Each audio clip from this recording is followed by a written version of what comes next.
with your politics. Throw your hands up. Oh yeah! Who this?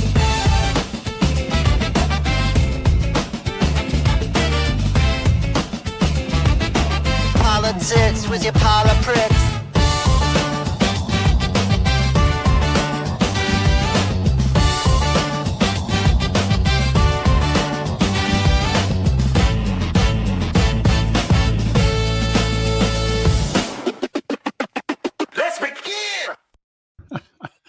Welcome back. Love it. Welcome back to Politics.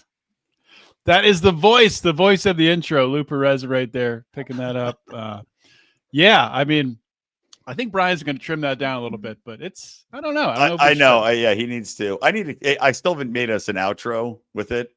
It's going to be the entire minute 40 long song again. The outro. It's a club mix, just keep going because people just want to dance to it. What's longer, this or Rock Lobster?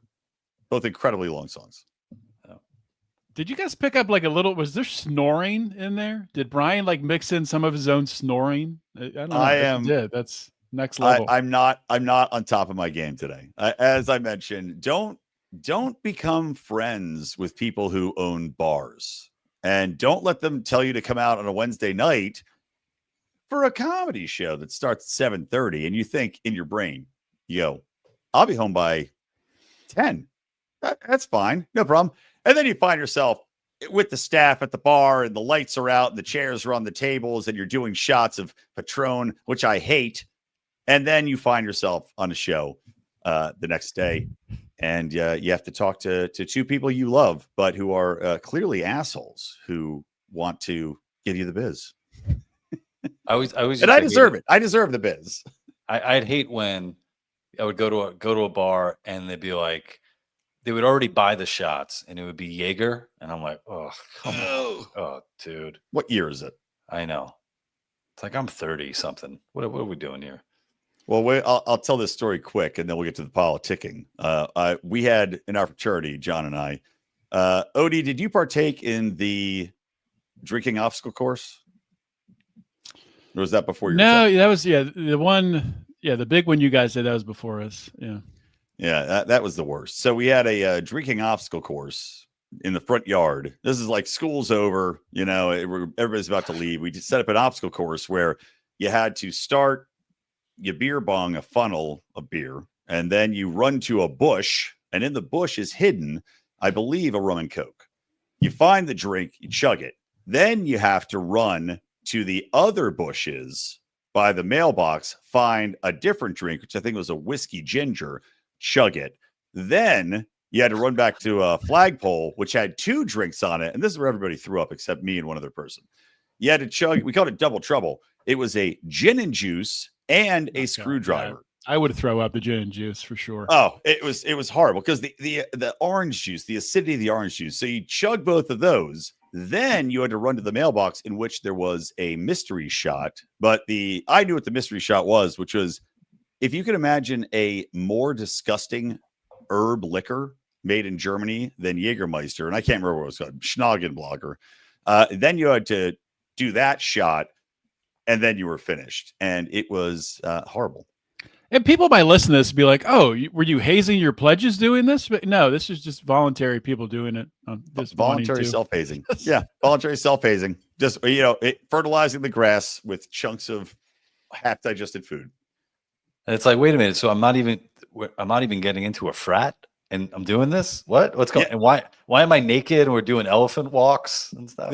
Hey, you joined the frat, benefits and privileges. It's like Ralphie in A Christmas Story. Benefits and privileges at such a young age. Same thing. And I've killed the show once again. That's it. Is anybody anybody listening and drinking irresponsibly right now? I hope so. Somebody's got to be. In China, it's late. It's nighttime in China.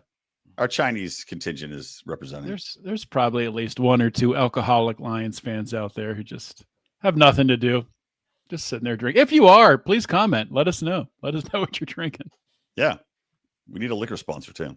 All right, get into it. Let's go. Odie, you're leading the show today. I'm just going to sit here and leading the show.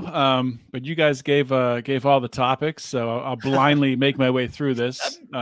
Maybe not. Okay. No, so, yeah, the first one. So big win apparently for people on YouTube and people like us here at Lions of Liberty who are shadow banned. Apparently, there's been a ruling by the House Judiciary. I guess there was something passed. I don't know. Google committed to offer all creators previously kicked off YouTube due to political speech on the topics of COVID-19 that they can return to the platform. So I didn't know there were still people who weren't allowed on the platform. I thought that was Google already switched it up, but I guess not. I came out with this, I guess this is a House inquiry that the Biden administration pressured Google into censoring Americans, removing content that did not violate their policies. That was a known fact. The Biden admin also censored, or Biden administration censorship pressure was that unacceptable and wrong. Of course it was. Public debate should never come at the expense of relying authorities. The company will never use third-party fact checkers. In Europe's censorship laws target American companies and threaten American speech, including removal of lawful content. I mean, I don't know. I think this is more PR than anything else. Google has shifted the way that they really make money from monetizing, little people like us, people like us with our shows here.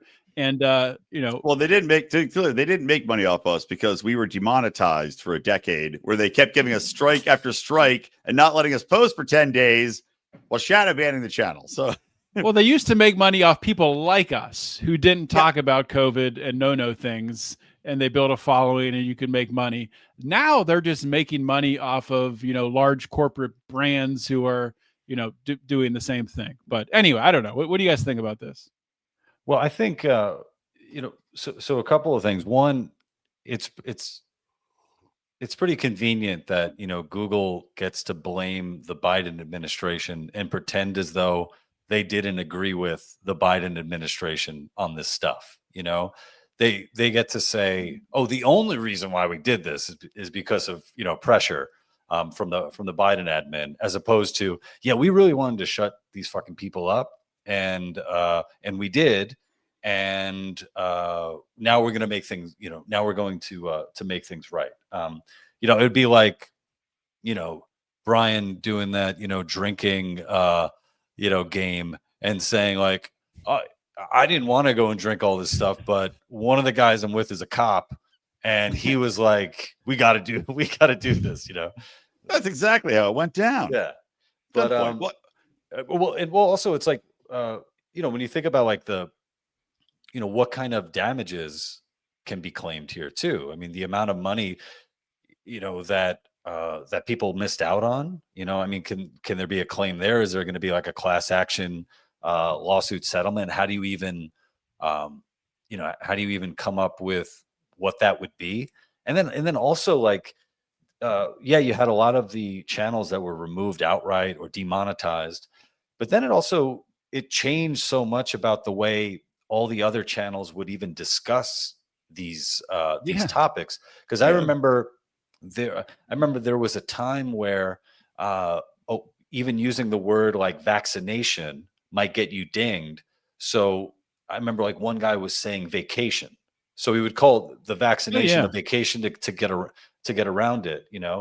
So it's another example is just might be a little different, but how people don't say kill anymore. They say unalive, right? So even like there are other ramifications that happened, other ripples that happened from this kind of censorship, Yeah, absolutely. Well, and to your point, Google's like, oh, Biden admin, as I mentioned, we were demonetized 10 years ago. Yeah, this has been going on forever. Google's people were so left wing, they would just seek out and destroy your content if you dared to go against the narrative.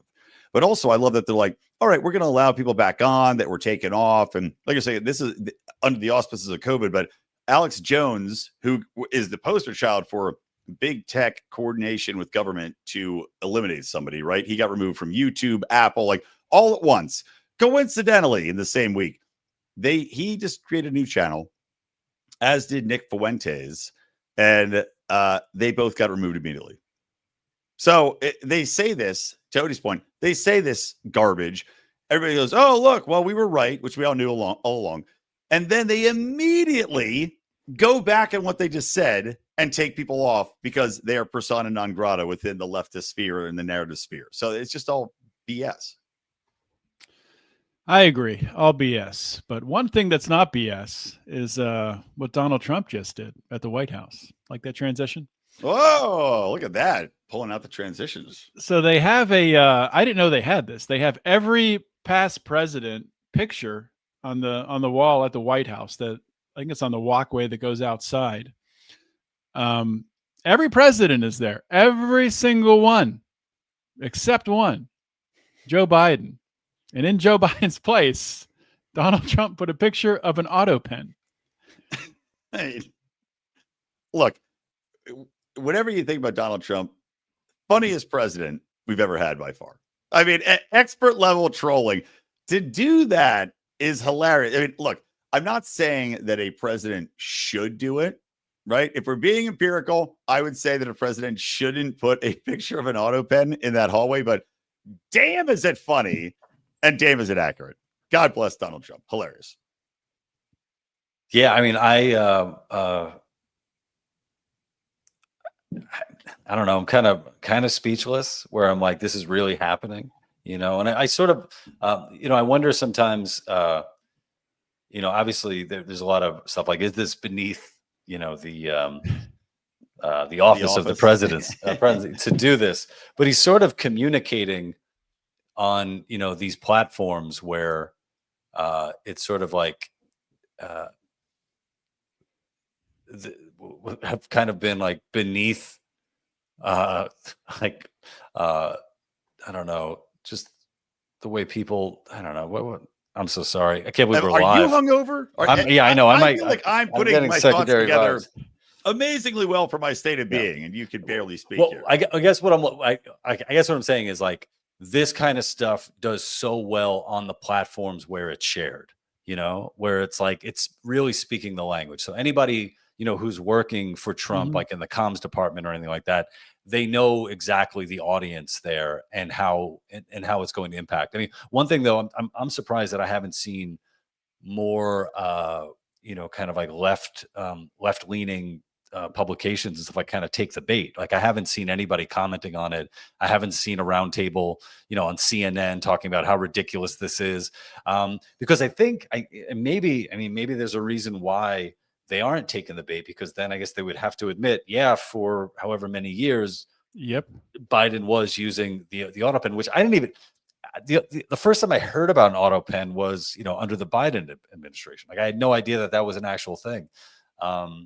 So yeah, I mean it's, and then we also have like JD Vance responding to criticism of him with the meme, the JD Vance meme and stuff. That was awesome. Yeah. Well, so I like that also the Autopen.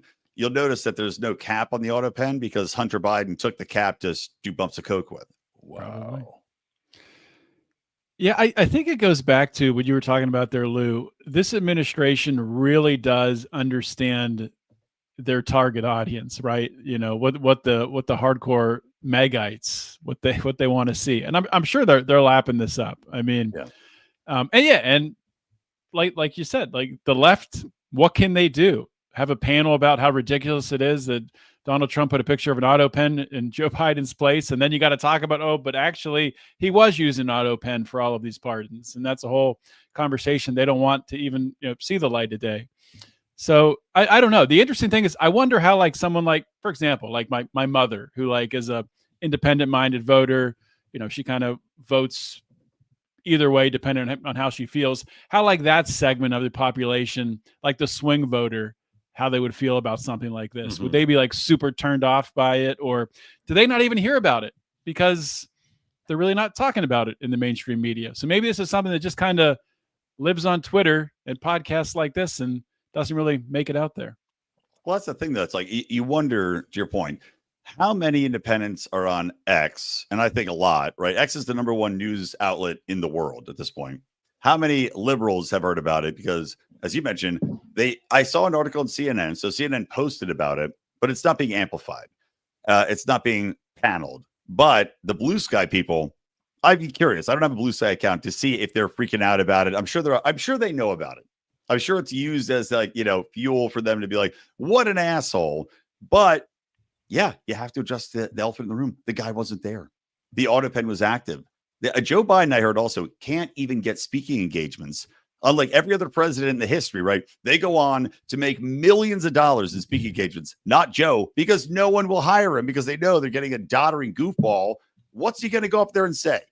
Like, you have to have the Biden clone everybody was talking about go up and actually give a speech. So yeah, it raises the very serious concern. That's why it's so genius. I mean, Trump, like I said, whatever you want to say about Trump, this is unbelievably clever. It is definitely beneath the office of the president, but we're in a different genre of presidents now. Like Obama, I think was the first one who kind of broke the barrier, because Obama started going on the Late Show, the Tonight Show, and doing like the more culturally approachable shows. So he really, if you want to blame somebody, blame Obama, because he broke that barrier, right? He broke the color barrier. He broke the cultural barrier. He started all this of, hey, I'm going to go out there. I'm going to joke around. I'm going to take it and engage with you on a different level, instead of being the president who is above talking to Jimmy Kimmel. So what you're saying is everything was going great with presidents. Then they let a black guy in and screwed it all up. Thanks, Obama. Well, I think with Obama, I think, even when he's going on those shows, like I think his appearance on like Between Two Ferns and stuff, I mean, he's very funny and he has great timing. The Between Two Ferns thing, I bring it up. It's really just a great bit, and then it's used to promote Obamacare, which then it becomes like propaganda and whatever. But I would still argue that like Obama is still a serious person, whereas I think the Trump administration are treating Biden as an unserious person, and I think for good reason. And I think even what came out lately with Kamala Harris's book, it's like she's not a serious person, and it's sort of like it seems like the country is sort of done elevating unserious people, or at least treating unserious people with respect that they don't deserve. Like when Kamala Harris, like when she has a book out where she openly admits that she didn't run with the gay guy because he's gay, and I loved your tweet on that, by the way. Sorry, I'm going to butcher it. It's not that she didn't want to run with a gay guy. It's that this was too important to run with a gay guy, right? With a gay guy. Not enough time to run with a gay guy. Yeah, and also putting it on like the voters, like, oh, the voters weren't ready for this. And then other people have pointed out, yeah, but then you go with Tim Walz, who seems gayer than Pete Buttigieg anyway. But it's like this. I don't know how fucking people allow, their book to go out with all this shit in it, with so much incriminating, it's like you have final say over your book. I think, you're the fucking vice president of the United States. You don't want that shit getting out there, like even the Nixon tapes came out after he died. Right. I mean, so. No, I think it just tells you that I think there's people very close to Kamala Harris who don't like her. Yeah. There was a great tweet somebody put out. It's like, I'm pretty sure Kamala Harris ghostwriter hates her. Like, she clearly didn't read the book before it came out, right? If she did, there's no way in hell you put that book out. They knew she wasn't going to read it, or didn't have the mental comprehension to understand what they were saying. Because the stuff they're like her, berating her staff for not being prepared. Like the one I read is her going to through grit teeth. She did a Dr. Phil interview, and they asked her some innocuous question she didn't know the answer to, and she comes back, she goes, "What the fuck was that?" And you're like, why would you put that in your book? Right. In what light does this make you look like a serious person? Anybody relatable? Idiot. All right. The show again. Moving on. after your comment is like, it's like the end of the topic. So it's I was just going to say that I think Brian can relate to Kamala's drinking. I think that's probably the one thing you guys see eye to eye. Absolutely. She and I, it's kind of like, you vote for a president you want to drink with. I'm not going to lie. I would go drinking with Kamala Harris. I bet she's a hoot. I bet it'd be an awesome time. And I guarantee she could drink me under the table. Yeah, and you feel comfortable snapping your fingers when you're dancing and shit. Oh yeah, doing the Elaine dance. That's the only way I dance. You kidding me? Next one we got here. I don't know which one of you sent this one over, but I'd seen this too. That Apple TV postponed the premiere of Jessica Chastain's drama, The Savant, offering another chilling example of how business giants are running scared of the Trump administration and bowing to pressure before it even exists.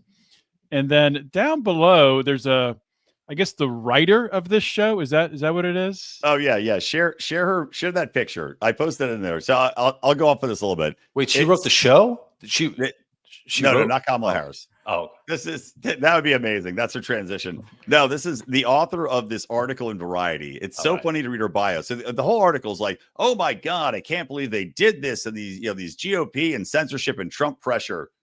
Cancel The Savant. Never mind. The Savant, to tell everybody what The Savant was. It's the meme that had Jessica Chastain in the glasses over the computer that everybody made fun of, because it's the entire premise of the show is that it's this chick who makes it her mission is to seek out extremist groups. And of course, they're all going to be white extremists, right? Online through social media posts. And to think that this show is going to land in this culture, in this time, after all we've been through, after all the demonization, after, extremism, what's going on in the UK with censorship and arresting people for social media memes, they think that this show is being censored instead of Apple going, we can't put this out. It'll be memed to death. No one's going to watch it except to make fun of it. It would land like a cultural wet turd, like a homeless person having diarrhea in San Francisco on the street. People will look at it as the joke it is and try not to step in it. And this person's saying that somehow they censored it because of Trump. It's the stupidest thing I've ever heard. And then I was like, who wrote this? And somebody posted it. So I'll read Aramide Tinubu. She is a black lady. It's a real name. Brian didn't just make up this name. Yeah, I didn't have a drunk stroke there. Aramide Tinubu. Here is her bio. And I don't know how the hell she got into writing TV critical reviews for Variety. It makes no sense. But Aramide Tinubu is a TV critic at Variety, where she writes reviews, columns, and features for the magazine. As a journalist, her work has been published in Essence, Bustle, Shadow, and Act, IndieWire, and The Hollywood Reporter. She wrote her master's thesis on Black girlhood, adultification. How do you write a thesis on Black girlhood and then adultification and parental loss in contemporary Black American cinema? So that's her background. What does that last thing even mean? Parental loss in contemporary Black American cinema. What does that? Is that orphans? It's like, is that Medea? Is it about Medea and grandmas? She's like, this is what we need. Medea takes America. Like, how are these people taken seriously? How do they hire somebody that has that as their thesis and think that they're going to do anything honest? It's absurd. It's absurd. I have a theory. It runs a little counter. I think they got rid of the show. They canned it because The Savant and all the stuff about Tylenol and autism. Tylenol Americans. So maybe they're like, look, we need to change up the title at least. But I want to see the show. I can't believe that it hasn't been leaked. That someone hasn't leaked at least the first episode. I think that the trailer is probably still out there, to watch. But yeah, man. I don't know. Well, the rumor that I heard was that there was like a Charlie Kirk type, character who was, one of these terrorists or whatever. Episodes 1 through 5, the Charlie Kirk story. I just want to go back real quick to Tylenol Americans. The funniest thing, like the youth are converted. The youth are no longer buying the leftist narrative because immediately after the Tylenol thing came out, there's reports that in all the schools, all the boys are calling each other Tylenol Americans instead of saying retard. Amazing. I replied the other day on Twitter, or maybe it was Facebook, to Spike Cohen's post, and he was talking about how don't refer to me as being autistic, refer to me as a Tylenol American. And I was saying, what is the Libertarian Party now going to replace the porcupine with a bottle of Tylenol? We can get sponsorship finally for our conventions. Yeah. Big corporate sponsors. Do you guys believe that there are actually pregnant women out there popping these Tylenols as a fuck you, or is it just a bit, a show? I mean, I think there's pregnant women who are at least pretending to. It's happening on TikTok, right? They were holding the bottle of Tylenol and taking it. I mean, I saw somebody post that I got a call from a friend who connected me with their daughter who's having liver failure because she, took a bottle of Tylenol in order to try to prove to Trump that it's safe for a pregnant woman to take. I don't really believe those stories. That kind of reminds me of like the ivermectin stories back during COVID, when they were saying like people are dying in hospitals and emergency rooms are overflowing for people eating tubes of ivermectin. That wasn't true. So I kind of doubt that it's true to that extent.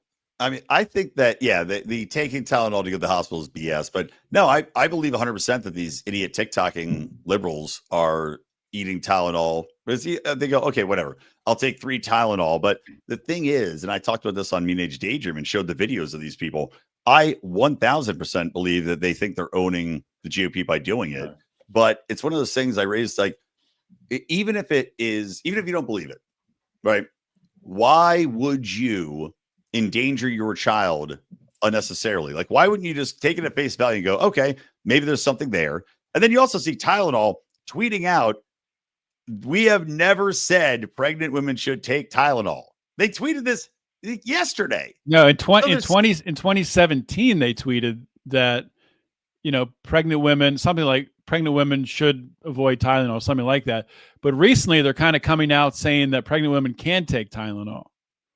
But I thought it was always the case. I thought it was always the case that pregnant women shouldn't take Tylenol. Well, you shouldn't take anything all the time, but you think about it, like my wife took Tylenol because the doctor said you can take Tylenol. Don't take ibuprofen, right? They emphasize that, but she took Tylenol and not a ton of it. But you think of like the aches and pains of being a pregnant lady, which, we can all relate to as men. We've all had a cold before, so exactly. These women, they whine all the time. No, so you imagine the aches and pains of Tylenol. So you're popping it, and let's say you take 2 a day just because your back's sore. I'm sure that happens all the time. You're told it's safe. So if you're these women now popping it, why would you not just be like, I'll rein it in. I'll take it if it's an emergency. It's kind of like I made this comparison: drinking and smoking.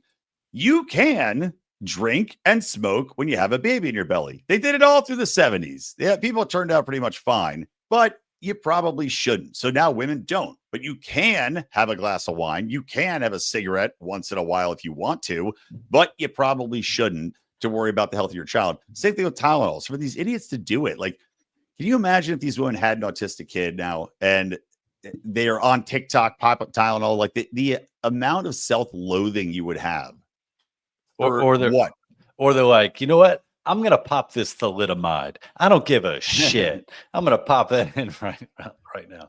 Well, yeah, it's the idea of, of who are you owning by potentially hurting your, either yourself or your your offspring, because I've seen stuff like this before where it's like, these think pieces about how like exercise is being is coded for white supremacy, or protein is coded for white supremacy, and it's like wow, you're staying obese to own the fascists. Like, wow, there's nothing more that will hurt the fascists than for you getting diabetes or whatever. And it's like, no, what you should actually be saying is, you know what, I'm going to show you people who I disagree with that, I'm here to stay, and I'm going to be, choosing the healthiest, options to make sure I'm still around to, annoy you on these social media platforms. They go full right wing. They work out all the time. Join the Nazi party. That'll teach us. Well, that's the way they need to change the Nazi party from the inside out. You need to get in there. You got to go full Nazi first. Like the way the left took over academia. Do it with the Nazis. All right. Once again, Brian has ended a topic. We got a cap on that one, and we're on to the next. There's so many just hard, like we know where the edits are. The edits. Brian talks 3. Brian started 3, 2, 1, and we're out on to the next segment. Let's go. Commercial break. Yeah. Commercial Eventually, break. when we have a producer, it's going to be amazing. We'll just time it up right up. We're gonna get that Tylenol break right now. So everybody popping Tylenol right now. So. All right. Next one here. I don't know which one of you sent this one either. I think I sent this. I sent this one. It's probably worth reading or performing in its entirety. So it's so funny. God, yeah. It's so funny. Can we zoom in a little bit? I believe so. So this one is it comes via Naren Hutt, via Jesse Single. I don't think Jesse's a friend of the show, but he's a friend of mine. So let's see. So Blue Stockings Cooperative will be closing as of today. The current former worker owners and staff part of the unsetting crew are gutted to be delivering this sunsetting crew. I just learned how to read, really.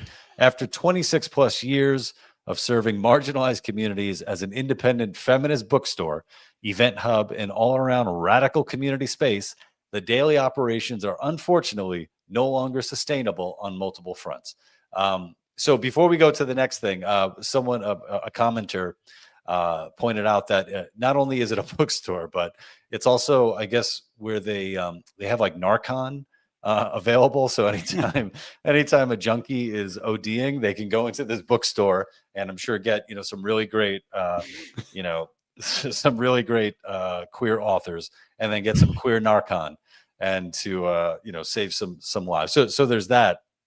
And as it turns out, it's like, I like to support local bookstores. It's a shame that this thing's closing down. Whatever you think about them, it's tough to be a bookstore, independent bookstore in a big city, for sure. Even if you do have enough Narcan on hand to dish out.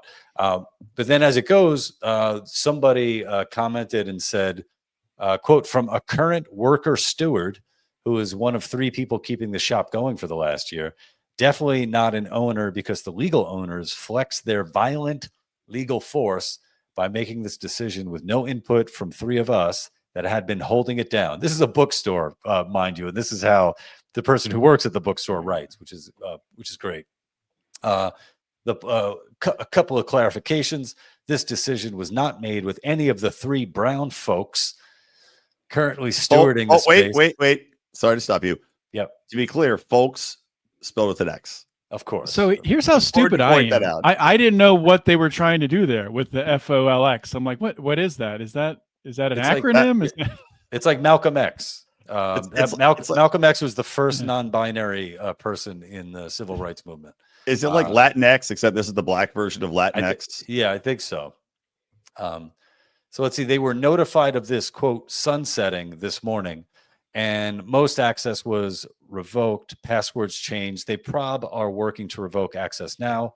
The stewards have reached out through multiple avenues to see if they can legally take over the business to keep it going, and holding out hope that this bears out. The folks who decided to shut it down haven't been involved for the past year and very unaware of all the behind-the-scenes work we've been doing to get us in a sound place, including turning into a multi-stakeholder cooperative. This was an extremely violent move, and these legal owners are casting it as a tough decision by all, when that's not the case. I believe there's another photo. There's another response. But this one's even better. This is even better. Yeah. I want to. Let's read that one, and then we can kind of go in deeper on this. So the next one says, "Hi, whatever the fuck that name is. Worker owner steward here. My collective of in-store workers, all melanated POC, people of color, did not make this decision." Melanated. Have you ever heard that in your life? Sorry. Yeah. Oh man, it's like marinated, but melanated. The white folks on the lease, who are former worker owners, made this decision without consulting any of us. Hold the white folks attempting to act like this was a collective process accountable. This is false and white violence. We're getting locked out of our emails, the store Instagram, the website, etc. Not the Instagram. Not the Instagram. So a couple. I can't wait to hear what you guys have to say. But a few things, right? One, I love when someone uses a word like steward. Like suddenly, it gives so much more importance to the role that they have. And then I also love the idea of violence, which is pretty great. So in the previous one, violence is kind of like more of a general thing, whereas then we come to what it really is, which is white violence. And I also love that here they are talking about how they have been the real stewards and and running shop for the last year. Oh, and it just turns out that it's going out of business. So maybe you guys aren't the best fucking stewards to be doing this. And as maybe there's too much of an emphasis on being melanated POC and not being, I don't know, educated POC or whatever the fuck you want to call it. Dude, exactly. Thank you. I think the same thing. These people want to take over the shop. You ran it into the ground. Yeah. Did you allow white people in the stores? What about, like, was there a melanin counter? Like, you go through the security checks to get into stadiums and the airport, the metal detectors. They got a melanin detector. They flag you like you're lacking a little melanin. Why don't you go outside, go in the sun, sit for a while, get a tan, come back. It's a paper bag. They do a paper bag test like they used to do back in the day. Yeah. You come in. I mean, and the X thing cracks me up. The first person messed up in theirs because they called the white folks with an X. The second person made sure to use the S for white folks. But it's just so funny. So these people that opened the feminist bookstore hired all you people. Let's not forget, hired you, employed you to run the store to the ground. They're the white violence right there. The people that paid your bills, paid your salary, that's who committed white violence against you.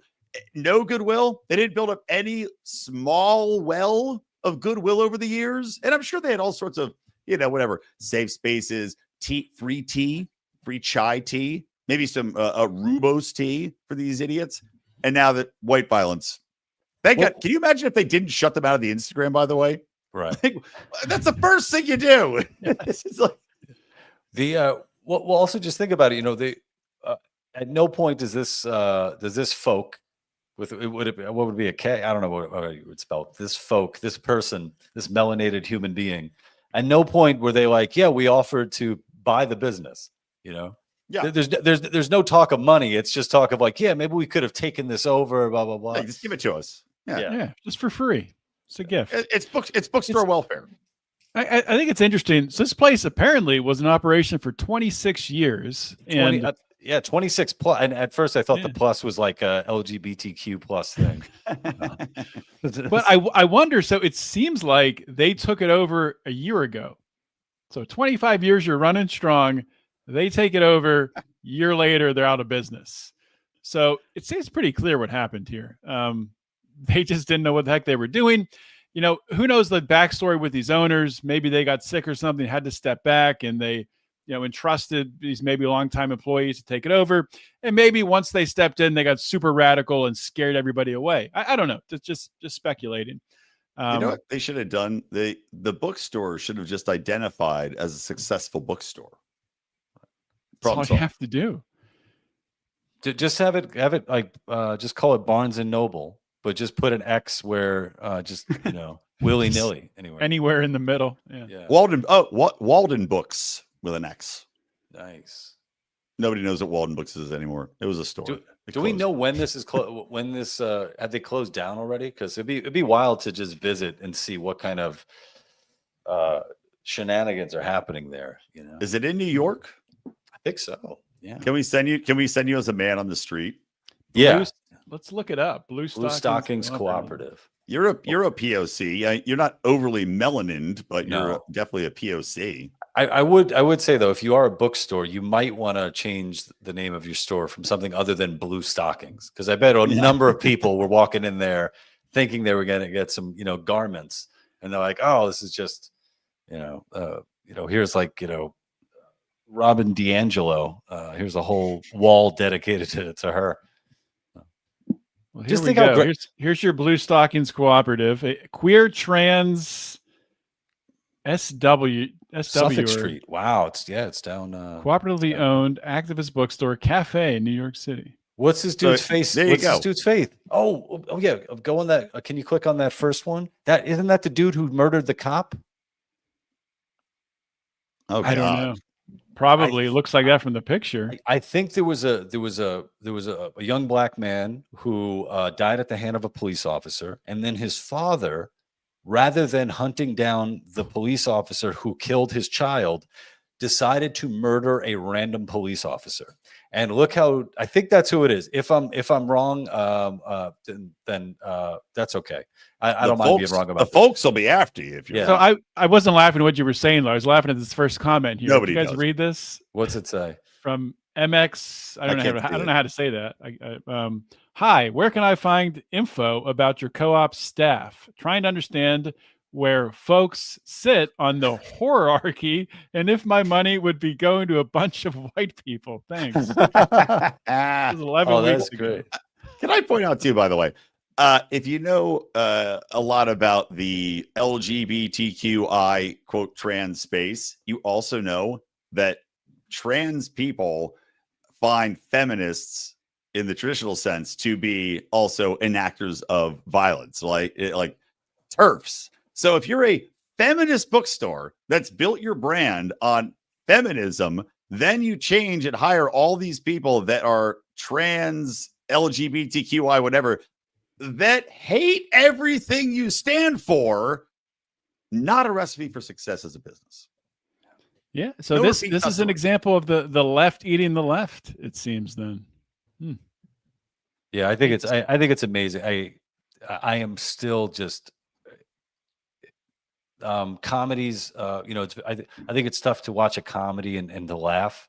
But when I see this stuff played out in real life, it's the funniest shit. It's just so it's so good. And also, I think something that we need to really hammer home is like how wonderful do we have it? Whether you're a white or a person of color or more melanated than anybody, where your idea of violence is a shitty hippie bookstore closing down because you guys fucked up because they can't make the money to do it. I think that's fucking great. Like that's your idea of violence. It's fantastic. Just imagine the amount of bruises they get from watching a show like Friends. There we go. Once again, right on cue. Next topic. Oh, there's another one. Yeah, I don't know who sent this one either, but this I've read. I definitely read. What do you do here, Odie? What do you do here? Well, Odie, I think we could cue it up by saying, now here's a book you probably won't find in your Blue Stocking bookstore. It's a children's book called Love You Forever, written by Robert Munch, illustrated by Sheila McGraw. Do you guys have this book for your kids? Yeah, I have a good friend of mine, a lovely Canadian. She gave my kids this one and a number of other books, and this one is definitely the weirdest. This is the one at the very end of it. It's where it's like this whole circle of life, right? Where at the end of it, it's the child caring for his elderly mother. Is that right? It might be. Yeah, it's a little disturbing. I think I've read it once to my kid, not to both of them, just to one of them. And I did the thing where I creeped out my wife because I started, I sang it rather than just reading it. And it was like, I'll love you forever. And it's, this is definitely not a favorite. It reminded her too much of your wedding night. Oh, way too much. I can't come unless I sing. Here's it's a musical finger. theater. Don't worry where it's going. I didn't tell you about my fetish before we got married. Oh, it's my first time. I've never done this before. Oops, I'm done. I'll be on the couch eating potato chips. I married a dancer. Yeah, so it's not all fun and games. John, can you explain? Can you explain why I sent? Can you explain why I sent this to you? Not all funny games. If you're watching on the video, you can see the cover there of "Love You Forever." A happy toddler there playing with toilet paper, which I think we've all seen happen. Yeah. But the unhappy part here is the Canadian author of this book, Robert Munch. He has dementia. And in Canada, you have dementia, well, they can euthanize you. So it They're looks going to like make him into Robert Mulch. Oh, okay. Thank you. Yes. Just end the show there. That's it. Okay. See you next week. No, this, I don't know. I mean, we're going to get into the whole, assisted suicide talk, because I don't like it. I think it's like when you get into what they're doing in Canada with universal health care, and then, sorry, it's 2 months to see a doctor, maybe 6 months to see a doctor, or we could just kill you. That's cheaper. It saves the country money. I just think it's a dangerous path to go down. It's a dangerous path to go down. I don't want to die. The future. Was that your wife singing back to you on your wedding night? Yeah, that coming soon. Lions of Liberty, the musical. The musical. Yeah, I'm for people being able, like the Kevorkian thing, right? If you have a terminal illness and you want to end your life, I think you should be able to. I think the government should have zero role in that. But it is perversely dark and hilarious. I weep for the day that we find out that the author of Everyone Poops has been flushed down the toilet. Well, see you guys in 2 weeks. I feel like you just euthanized this podcast. It had to be put down. Someone had to do it. Well, Brian, do you think when people die, they either turn into mulch or they're flushed down the toilet? There's other options, Well, expensive options. If you mulch them, they're all expensive. I've always been a fan of mulching the homeless. You beautify your neighborhood, you put it on the medians, and fantastic. And then flush something down the toilet. I mean, I have a pretty big toilet hole. I'm just saying, if I go, save the money, just chop me up and flush me. I'll write it in the contract. I give you permission. Chop me up and flush me. Chop me up and flush me. That's the title of the musical. Where I'll go. Chop me up and flush me. Hope out to the ocean. You guys are familiar with Scott Adams, right? So Scott Adams was diagnosed with a really virulent form of cancer, and he was in pain for like months and months and months. And he was getting ready to kind of planning the day of that he would, take his own life, that he would be euthanized. And he talked about it recently, I think on, was it Jesse Lee Peterson? I think it might be the Jesse Lee Peters or Jesse Lee Peterson. My apologies. I know he's a fan of the show. But then he talked about Scott ended up doing some new treatment that was like blocking, I think, testosterone. Yeah. And his pain went away within a week. And, thankfully he no longer has that date on his calendar. And look, I know that, not every case is that miraculous, but I don't know. I just feel like with what I've been hearing about Canada and what they've been using to justify euthanasia, like, oh, so-and-so is homeless and blah, blah, and it's like they're in their 20s and they're looking to be euthanized. I just think that it does cheapen life and the way that people view it. And, I feel like, libertarians so often get accused of like viewing people as like dollars and cents or being materialists, et cetera. Or like, oh, you're doing a cost benefit analysis of this thing. Like you don't see people as people. And I think it's almost like, when you view people as just sort of like consumers or just, sort of comparing them to like scarcity. Like, well, we don't have the resources to take care of this guy. So the easier thing to do is just to get rid of them, as opposed to, especially if they're tax slaves, right? So when you're a tax slave, you're no longer putting into the system because you're not working. You've got a disease. So what good are you to us? You're costing us money rather than making us money. So here you go, euthanized. Yeah. And I mean, to go full circle on this one, this guy writes a book, Love You Forever, and he has dementia. I'm assuming he has children. And do they have to sign off on it? I mean, there's got to be a power of attorney. Right. Do they love their dad forever? I mean, doesn't seem like it. I don't know. Yeah, and I don't know how far along he is. Again, I don't like his book. So I mean, as far as I'm concerned, he probably had it when he wrote this book. But well, I guess that's it, guys. Pretty good show, huh? Yeah, uplifting end. We have a comment from somebody. Did you see the comment in the comment section? Yeah, I shared it. B.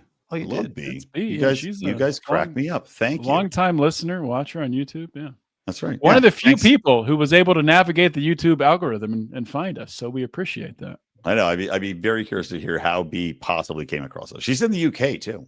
Yeah, double shock. She's gonna be arrested immediately after watching this. Right.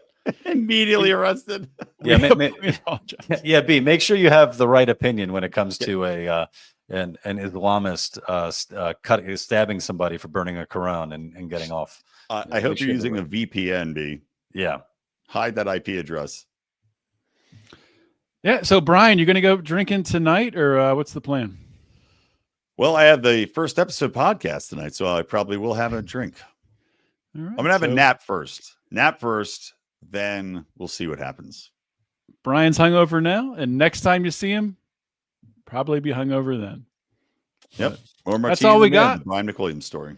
I'll love you forever. more martini than man, Brian McWilliams. But we'll see you guys next week. Well, in 2 weeks here on Politics. Be sure to subscribe to the solo Politics feed that we have. Helps us out. Helps us to get it out there to more people in the algorithm. And check us out. If you like our content, want the bonus content, go to Patreon or Locals and join up. Do we have the new name yet? Are we releasing the new name of our... I think so. I have to change it officially. But yeah, if you want to join our Patreon, we used to call it the Pride. Now it will be the Politicks in honor of Lou's fantastic song. It's the Politicks. That's our supporter group. Join up. I'll rename it very soon. Don't worry. All right. See you guys in 2 weeks. Oh, yeah.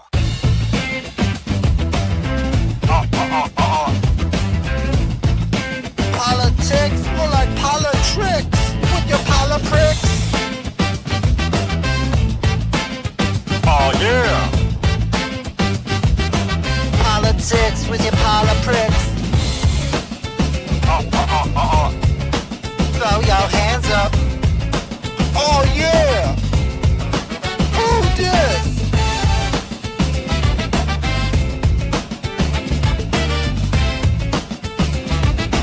Politics with your polipricks.